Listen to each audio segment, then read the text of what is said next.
"The other way." Curiosity reared its head, poking at Pippa until she consented to the temptation to peek. She stepped forward, carefully picking her way through the trees until she neared the cottage. In all her years living at Camden Court, the few times she'd inquired about the state of this cottage, she'd been met with a severe warning to stay away. The house itself was not cursed, but the man who owned it allegedly carried darkness in his heart. The man shouting orders swore loudly, and Pippa jumped. Or perhaps, if the man here today was the absent owner himself, it was less a matter of the house being cursed, and more that he cursed. So far, Pippa had heard no less than 3 disreputable words, and she'd only been eavesdropping for a small handful of minutes. Movement beyond the foliage continued, as the men, for the first had to be talking to someone, appeared to be putting up a new door, or they'd repaired the cracked wood and were now returning it to its hinges. Pippa caught the sight of a thin blonde man with his face turned away from her and wanted a better look, but she couldn't very well walk up to the men and introduce herself, not if they were really so bad as she'd been led to believe. Her reputation wouldn't thank her were she to continue to spy, but Pippa didn't care much for society's pompous ideas of what held importance. To her, fresh salty air, the rolling sound of waves, and her family were the only things which held any great importance. Choosing the perfect tree, Pippa grasped the lower branches and swung herself up, slowly making her way to the midpoint, where the branches were sturdy enough to hold her weight and high enough for her to better see Ravenwood Cottage. She wedged herself against the trunk, crossing her ankles where they hung and hoping to blend into the browns and greens around her.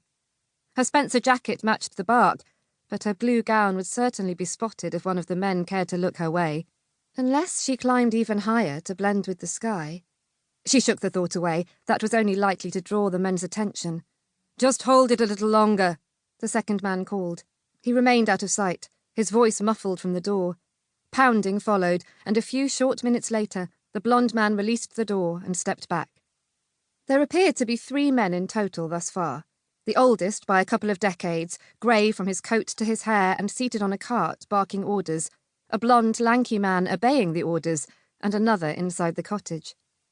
Perhaps they intended to move into the cottage and join the community, and perhaps they had a sister Pippa's age she could befriend.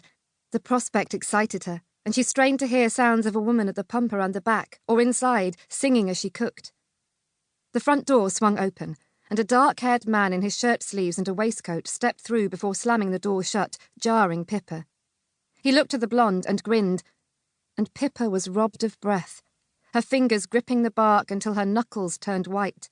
Never, in all of Pippa's nearly 19 years, had she beheld a man so handsome.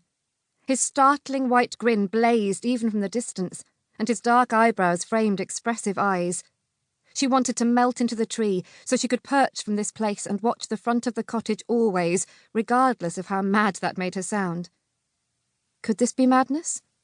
Or the beginning of falling in love? Pippa shook her head. Love? Obviously not. It was nothing more than strong attraction. She needed to manage her feelings before she lost all sense of control and fell to her death. She looked down at the earth, so far away, and swallowed.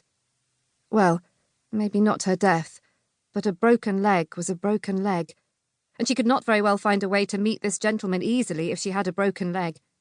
"Get on with the shed now," the older man shouted, and the handsome dark-haired gentleman immediately stiffened. He agreed and spoke to the blonde man before walking around to the back garden of the cottage. Could he be a servant?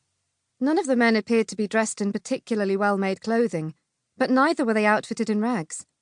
Pippa cared not for what station he claimed, though she knew her sister might have an opinion on the matter. But it wasn't as if Pippa were thinking long-term, she merely wanted an opportunity to meet the man. Her first objective would be to discern whether or not the handsome man was married, for he appeared to be a good handful of years past 20 at least. Her second objective? Learn his name. The blonde man set to clearing away some of the ivy climbing along the stone exterior of the cottage, revealing where mortar had deteriorated and chipped away, while the older man watched, drinking from a flask he appeared to have pulled from his pocket. Minutes ticked on as the men worked, and Pippa hadn't caught sight of the dark-haired gentleman in ages. Perhaps if she scooted over on the branch a little, she would be able to see around the side of the cottage, or at least find a more comfortable position. She knew the shed to be on the east end of the back garden, and it wasn't too far. A deep voice came from below. "Do you realise that it is far easier to spy on people with the help of a telescope?" Pippa yelped, taken by surprise.